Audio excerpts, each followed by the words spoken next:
कुछ रहस्य इतने गहरे होते हैं कि वे सपने और हकीकत के बीच की रेखा को धुंधला कर देते हैं। एक ऐसी हत्या जो एक परिवार को तबाह कर देती है, एक अंधी महिला जो सच को उजागर करने के लिए संघर्ष करती है। क्या वह अतीत के भूतों को शांत कर पाएगी?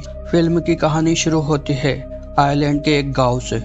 हम देखते हैं डेनी नाम की एक औरत को जो अपने घर में रेनोवेशन का काम कर रही थी। डेनी का पति एक साइकाइट्रिक है जो यहाँ के एक अस्पताल में जॉब करता है। ये घर बहुत पुराना था और ऐसी जगह पर था जहाँ फोन का नेटवर्क भी सही से काम नहीं करता। खैर, पिछले कुछ दिनों से डेनी अकेले ही इस घर को ठीक करने में लगी हुई थी। फिर उसे अपने घर में एक ऐसी जगह मिल जाती है जहाँ सिग्नल्स मिल रहे थे, इसलिए वो अपने पति को कॉल करके उससे थोड़ी बातें कर लेती है। रात होने से पहले वो कुछ जरूरी सामान गाड़ी से घर में ले जाती है, मगर वो अपना फोन वहीं भूल जाती है। उसने दरवाजे के पास ही अपना टेंट लगाया था और वहीं सो गई थी। उसी रात दरवाजे पर कोई एक आदमी आता है जिसका नाम ओलिन था। ओलिन की एक आंख नकली थी और वो पहले टेट का पेशेंट रह चुका था, जिसका मतलब था कि ओलिन की मानसिक हालत ठीक नहीं थी। ओलिन डेनी से कहता है कि तुम दरवाजा खोलो क्योंकि तुम्हारी जान खतरे में है, कोई तुम्हारे घर में घुसा है। डेनी उस आदमी से डर रही थी और उसने दरवाजा खोलने से मना कर दिया क्योंकि किसी अजनबी पर भरोसा करना पागलपन था। ओलिन नाम का ये आदमी बड़े प्यार से बात कर रहा था।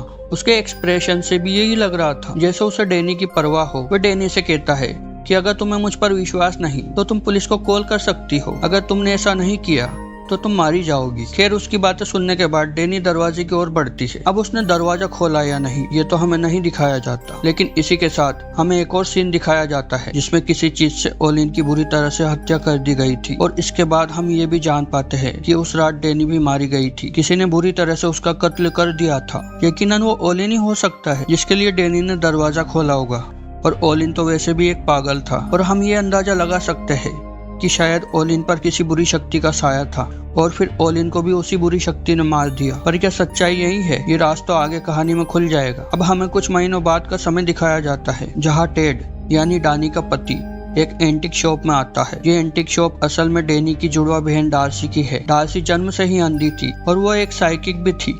अपनी बहन की मौत पर डार्सी को बहुत दुख था। टेड अक्सर उससे मिलने के लिए आता था, हालांकि उसे डार्सी की अजीब बातों पर विश्वास नहीं था। डार्सी दावा करती थी कि वो चीजों को महसूस कर सकती है, वे चीजें जिनसे इंसान का कोई रिश्ता हो। इस समय उसके हाथ में एक बेल थी। उसका कहना था कि ये एक लड़के की जिंदगी का हिस्सा थी, मगर एक दिन रहस्यमय तरीके से उसकी मौत हो गई। वह कहती है मैं इस बेल से उसे महसूस कर सकती हूँ। टेड असल में उसे कुछ देने के लिए आया था। डार्सी ने टेड से ओलिन की कोई खास चीज मांगी थी जिससे डार्सी को पता चल सके कि ओलिन ने उसकी बहन की हत्या क्यों की और उस समय वो क्या सोच रहा था। टेड उसका रुमाल डार्सी के हवाले कर देता है। बातों बातों में डार्सी को यह भी मालूम हुआ कि टेड अब किसी और लड़की को डेट कर रहा है। हालांकि उसकी बहन को गुजरे ज्यादा समय नहीं हुआ था। डार्सी इस बात को जाहिर नहीं करती, मगर यकीनन उसे बुरा लग रहा होगा।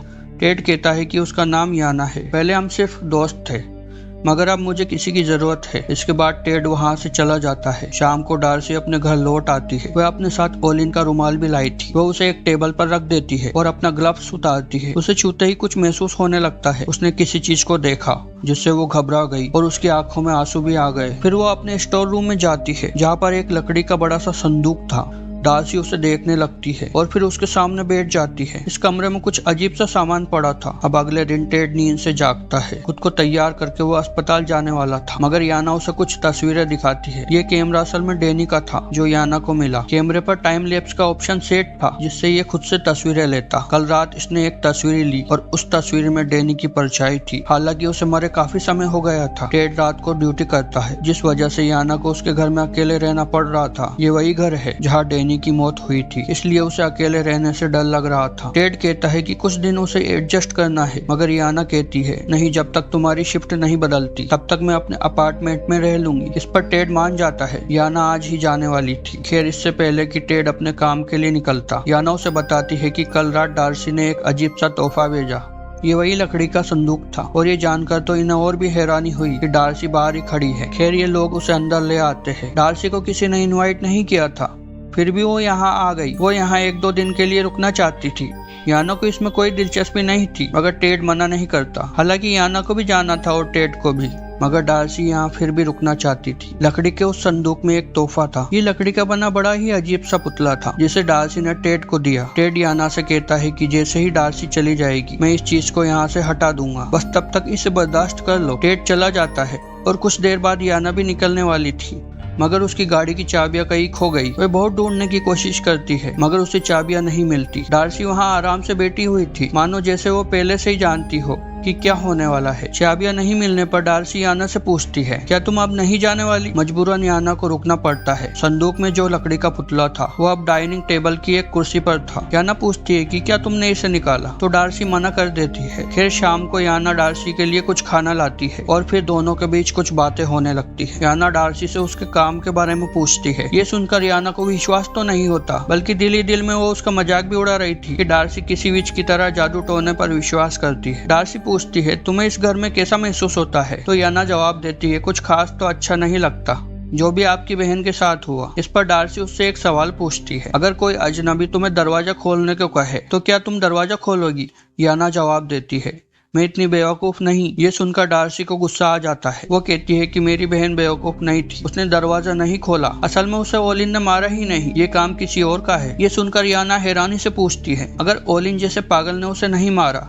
तो भला किसने मारा? तो डार्सी जवाब देती है, उसे आइविन ने मारा। आइविन असल में एक नर्स था जो उसी अस्पताल में काम करता था जहां ओलिन एक पेशेंट था और टेड एक डॉक्टर। ये सुनने के बाद याना को बहुत अजीब लगता है। फिर हमें पास्ट का सीन दिखाया जाता है, उस रात का जब डानी के दरवाजे पर ओलिन आया था। डानी ने कभी दरवाजा खोला ही नहीं था। ओलिन मदद के लिए आया था तो डेनी पर एक मास्क पहने हुए आदमी ने हमला किया और उसकी बुरी तरह से हत्या कर दी। सोने से पहले याना अपने पति टेड को कॉल करके बताती है कि डार्सी बहुत अजीब है। वो अपने अपार्टमेंट नहीं गई क्योंकि उसकी चाबियां कहीं खो गई और शायद डार्सी ने उसे चुरा लिया होगा। याना कहती है कि डार्सी का दावा है कि उसकी बहन डानी को ओलिन ने नहीं बल्कि आइविन ने मारा है। टेड याना को शांत करता है और कहता है कि वह ज्यादा ना सोचे, बस दरवाजा बंद करके सो जाए। मगर याना को फिर भी नींद नहीं आती। वह अपने कमरे से बाहर आती है और नीचे देखती है कि डार्सी सोफे पर सो गई। याना चुपके से लकड़ी की बनी मूर्ति के पास जाकर उसे देखने लगती है कि आखिर उसमें क्या राज छिपा है।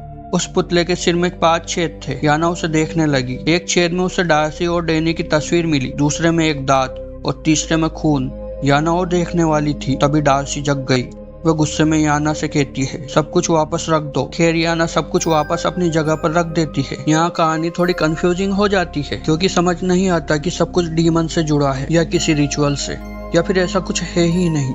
अब तक कुछ ऐसा नहीं हुआ जो असामान्य लगे। पूरी रात डार्सी उसी पुतले के सामने बिताती है मगर याना को डर लग रहा था। वह डानी के कैमरे में उसकी रिकॉर्ड की हुई फुटेज देखने लगती है। फुटेज में उसे एक भयानक चेहरा नजर आता है और उसके बाद कमरे के कोने में उसे डेनी का भूत भी दिखाई देता है जो उसे डरा देता है। याना को कार की चाबियां भी मिल चुकी थी, इसलिए वो सीधा वहां से निकल जाती है। अस्पताल में हमें दिखाया जाता है कि आइविन और डॉक्टर टेड के बीच दोस्ती है, तो शायद ये सच हो सकता है कि डानी को आइविन ने ही मारा है। घर आने के बाद टेड ने देखा कि याना वहाँ नहीं है। वो ऊपर गया तो डार्सी वहाँ मायूस बैठी हुई थी। टेड याना के बारे में पूछता है तो डार्सी उसे बताती है कि याना यहाँ से भाग गई। मैं तो चाहती थी कि मैं तुम्हारा सच उसके सामने ला सकूं, लेकिन मेरी बहन ने उसे डरा दिया।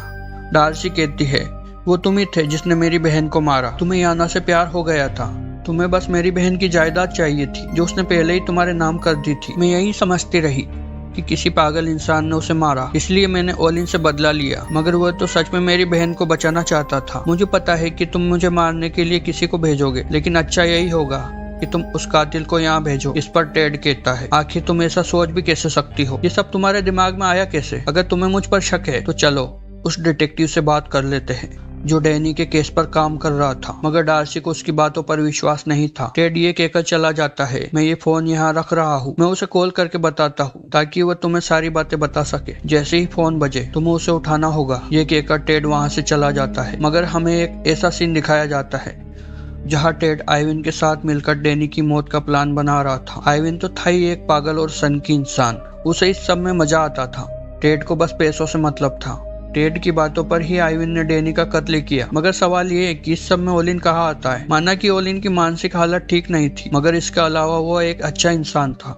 वो कोई कातिल नहीं था। उसने टेड और आइविन की बातें सुन ली थी, इसी वजह से वो उस रात डैनी को बचाने गया। मगर डैनी ने उसकी बातों का विश्वास नहीं किया और इसी वजह से वो मारी गई। मगर एक राज अब भी नहीं खुला, आखिर ओलिन को मारा किसने? हाँ, डार्सी ने ये जरूर कहा था, मगर वो अस्पताल के एक कमरे में गई कैसे? क्योंकि वो तो अंधी थी। ये राज भी खुल ही जाएगा। जाते जाते टेड ने फर्श से एक टाइल निकाल ली थी ताकि जैसे ही डार्सी फोन उठाने के लिए आगे बढ़े वो नीचे गिर जाए, और ऐसा ही होता है। अस्पताल जाकर टेड आइविन को ये काम सौंप देता है कि वह अब डैनी की बहन डार्सी को भी मार डाले। आइविन खुशी खुशी इसके लिए तैयार हो जाता है।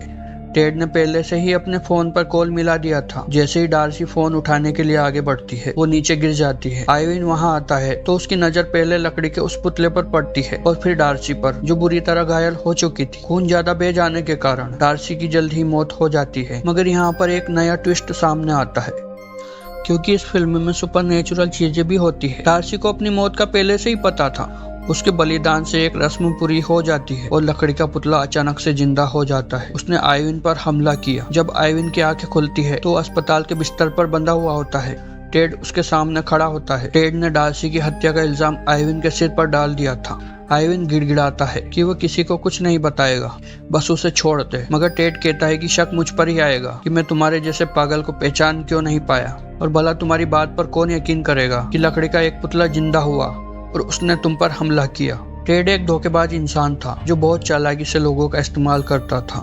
उसने सभी का इस्तेमाल किया, यहाँ तक कि अपनी पत्नी डैनी का भी। खैर, अब डार्सी की भी मौत हो चुकी है, मगर उसने अपने दुश्मन को सजा दी। वो आइविन को मार भी सकती थी, मगर उसने ऐसा नहीं किया। उसने उसे कैद में रखा। आइविन जब नर्स था तो उसने कई मरीजों के साथ ज्यादती की थी। ये सब हमें फिल्म में सीधे तौर पर तो नहीं दिखाया जाता, मगर कहीं ना कहीं अंदाजा लगाया जा सकता है। अंत में एक मरीज अपना बदला लेने के लिए आइविन की उंगली काट देता है। फिल्म के अंत में टेड अपने घर आता है। वो उस बेल को उठाता है जिसके बारे में डार्सी ने एक कहानी सुनाई थी। वो उसे बजाता है, मगर कुछ नहीं होता। इससे वो समझ जाता है कि शायद सुपरनेचुरल जैसा कुछ भी नहीं है। याना ने भी टेड को छोड़ दिया। शायद डार्सी अपने बदले में कामयाब रही, यानी टेड की जिंदगी बर्बाद करके। मगर अंत में हमें एक बेल बॉय टेड के पास दिखाया जाता है और यही फिल्म खत्म हो जाती है। तो दोस्तों, अगर ये मूवी आपको अच्छी लगी या एक्सप्लेनेशन अच्छी लगी तो इस वीडियो को एक लाइक करें और इस चैनल को सब्सक्राइब करना ना भूलें। मिलते हैं किसी और दिन एक नई वीडियो में। तब तक के लिए टिल देन बाय बाय।